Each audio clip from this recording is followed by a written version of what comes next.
கிறிஸ்துவுக்குள் பிரியமானவர்களே, கர்த்தராகிய இயேசு கிறிஸ்து நாமத்தில் உங்களுக்கு வாழ்த்தல் தெரிவித்துக் கொள்கிறேன். இந்த புதிய நாளிலும் அப்பா உங்களை புதிய நன்மையினாலும் புதிய கிருபைகளினாலும் உங்கள் ஒவ்வொருவரையும் ஆசீர்வதிப்பாராக. இன்றைக்கும் அப்பா உங்களோடு கூட பேச போகிற வார்த்தை எரேமியா 33ஆம் அதிகாரம் 3வது வசனம். Jeremiah 33rd chapter verse 3.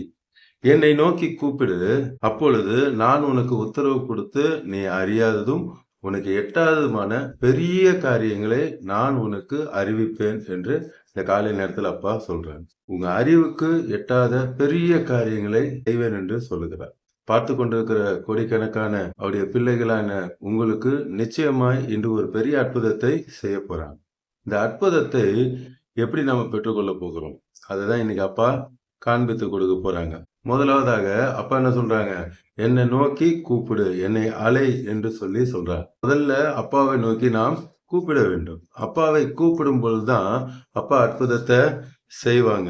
இன்னைக்கு வாழ்க்கையில ஏகப்பட்ட பிரச்சனைகள் இருக்கலாம், குழப்பங்கள் இருக்கலாம், பலவீனங்கள் இருக்கலாம். எல்லாவற்றையும் மாற்ற அப்பாவுக்கு வல்லமை உண்டு. சிலருக்கு பார்த்தா தீராத வியாதிகள் இருக்கலாம், அநேக கேள்விகள் குழப்பங்கள் வாழ்க்கையில இருக்கலாம்.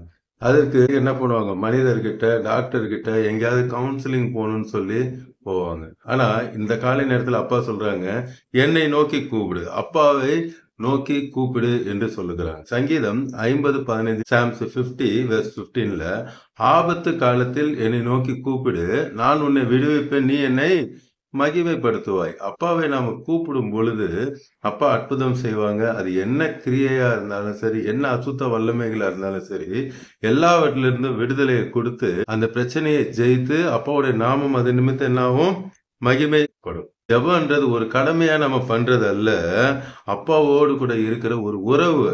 அந்த உறவுல நாம கரெக்டா இருக்கும் பொழுது அப்பா நமக்கு பதில் தருவார். அடுத்து அப்பா வாக்கு தத்தம் பண்றாரு. கண்டிப்பாக நான் உங்களுக்கு அற்புதம் செய்வேன் என்று சொல்லி ஒரு வாக்கு தத்தத்தை தேவன் தருகிறார். என்ன வாக்கு தத்தம்? நான் உனக்கு உத்தரவு கொடுப்பேன், நீ என்ன ஜெபம் பண்ணாலும் அந்த ஜெபத்திற்கான பதிலை நான் தருவேன் என்று சொல்லுகிறார். நம்ம அப்பா கல்லோ மண்ணோ கிடையாது, அவர் ஜீவனுள்ள தேவன். நிச்சயமாக உடனடியாக பதிலை தருவார். சில காரியம் கொஞ்சம் கால தாமதம் ஆகும். அப்பா தான் வசனத்துல சொல்றாங்க, அதினதின் காலத்துல நேர்த்தியா நான் செய்வேன் என்று சொல்ற. ஆனா நிச்சயமாக அதுக்கு பதில் உண்டு. எரேமியா 29:12 பாத்தீங்கன்னா, ஜெரேமியா 29 verse 12ல நீங்கள் என்னை நோக்கி விண்ணப்பம் பண்ணுவீர்கள், நான் உங்களுக்கு செவி கொடுப்பேன். அப்பா சொல்றாங்க, அப்பாவை நோக்கி நீங்க விண்ணப்பம் பண்ணும் பொழுது நிச்சயமாக அப்பா உங்களுக்கு செவி கொடுப்பேன் என்று சொல்லுகிறார்.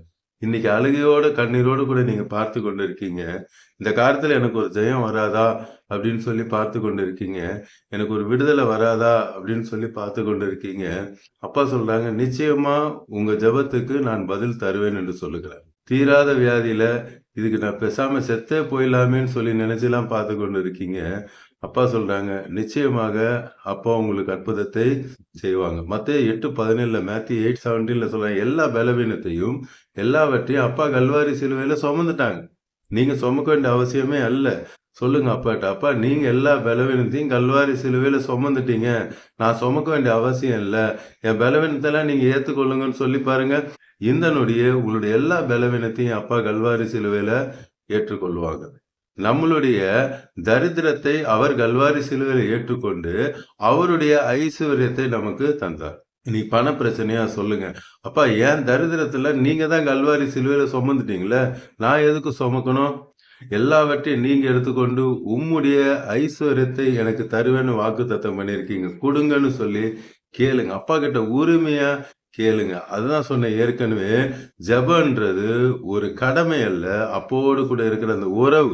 அந்த உறவு மூலியமா ஜெபம் பண்ணும்போது அப்பா நிச்சயமாக அற்புதத்தை செய்வார். அதுவும் சாதாரணமா கிடையாது. எப்படி செய்வாராம், மனித அறிவை தாண்டி நீங்க நினைச்சு கூட பார்க்க முடியாது. அதான் நீ ஆராய்ந்து முடியாத, நீ அறியாத பெரிய காரியங்களை அப்பா செய்வேன் என்று சொல்லுகிறார். நீங்க அப்படி ஒரு அற்புதத்தை உங்க கண்ணில் பார்த்து கூட இருக்க மாட்டீங்க, அப்படிப்பட்ட அற்புதத்தை செய்வாங்க. உங்க அறிவுல நீங்க நினைச்சு கூட பார்த்துருக்க மாட்டீங்க, அப்பா அந்த அற்புதத்தை செய்வாங்க.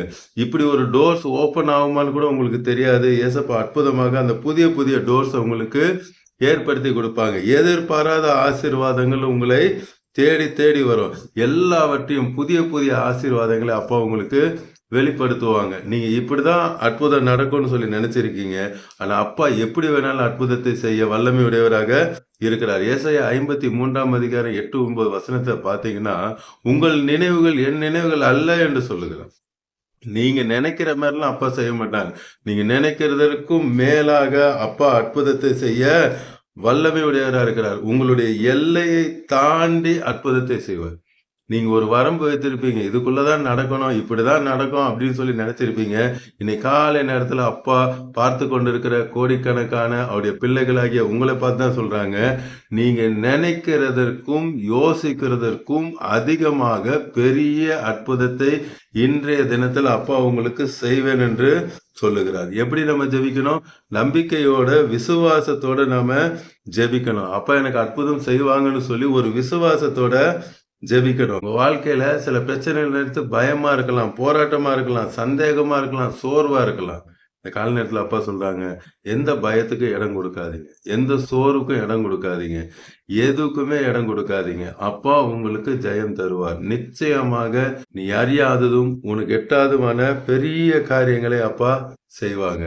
வீட்டுல குடும்ப பிரச்சனையா அப்பாவை நோக்கி கூப்பிடுங்க. எதிர்காலத்தை நினைச்சு பயமா இருக்கா? அப்பாவை நோக்கி கூப்பிடுங்க. ஏற்கனவே சொன்னது போல்தான், தீராத நோயா எதுவா இருந்தாலும் இன்றைய தினத்துல அப்பாவை நோக்கி கூப்பிடுங்க. அப்பா பெரிய காரியத்தை செய்ய போறாங்க. இப்பொழுதும் கண்களை மூடி கல்வாரி சிலுவையை நோக்கி பார்க்கலாமா? அன்பின் பரலோக தகப்பனே, இந்த காலை நேரத்தில் உங்களுடைய பிள்ளைகளோடு கூட பேசுவீங்கப்பா. என்னை நோக்கி கூப்பிடு. ஆபத்துக்கான நம்பர் 333 333. எரேமியா 33ஆம் அதிகாரம் 3வது வசனம். என்னை நோக்கி கூப்பிடு, அப்பொழுது நான் உனக்கு உத்தரவு கொடுத்து நீ அறியாதும் உனக்கு எட்டாதுமான பெரிய காரியங்களை அறிவிப்பேன் என்று சொன்ன தேவன். சங்கீதம் 50:15 சொன்னீங்க. ஆபத்து காலத்தில் என்னை நோக்கி கூப்பிடு, நான் உன்னை விடுவிப்பேன் என்று சொன்ன தேவன். இப்பொழுதும் அழுது கொண்டு ஆபத்து காலத்துல நீங்க கூப்பிட்டுக்கிட்டு இருக்கிறீங்க. உங்க எல்லாரையும் அப்பா பார்த்துக்கிட்டு இருக்காங்க.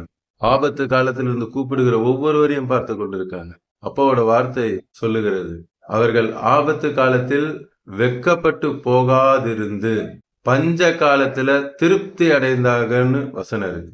இன்று அப்பா உங்களை பார்த்து தான் சொல்றாங்க, நீங்க ஆபத்து காலத்துல வெக்கப்பட்டே போக மாட்டீங்க, நீங்க திருப்தியாக போறீங்க. உங்களை திருப்தி அடைய அப்பா செய்வேன் என்று சொல்லுகிறார். Thank you Jesus.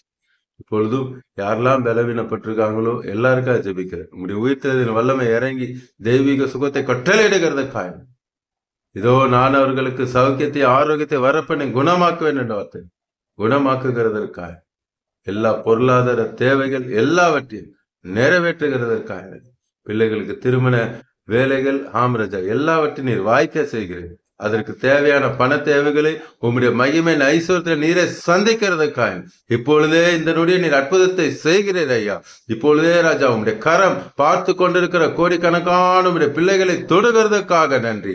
இதோ நான் அவர்களுக்கு ஆச்சரியமான காரியங்களை செய்வேன் என்று சொல்லுகிறதுக்காக, திருமண காரியத்துல ஒரு ஆச்சரியத்தை செய்ய போகிறீர், வீடு காரியத்துல ஒரு ஆச்சரியத்தை செய்ய போகிறீர், பண தேவை காரியத்துல ஒரு ஆச்சரியத்தை செய்ய போகிறீர். எல்லாவற்றிலும் இன்னைக்கு எந்தெந்த காரியத்துல உம்முடைய பிள்ளைகள் எனக்கு ஒரு அற்புதம் வேண்டும் என்று பார்த்து கொண்டிருக்கிறார்களோ எல்லா காரியத்திலும் ஒரு ஆச்சரியத்தை நீர் செய்கிறதுக்காக நன்றி. பெரிய காரியங்களை செய்கிறதுக்காக நன்றி அப்பா. பார்த்து கொண்டிருக்கிற கோடிக்கணக்கான பிள்ளைகளை ரட்சித்து ஆசீர்வதிக்கிறதுக்காக இயேசு நாமத்தில் ஜெபிக்கிற நல்ல பிதா. ஆமென், ஆமென்.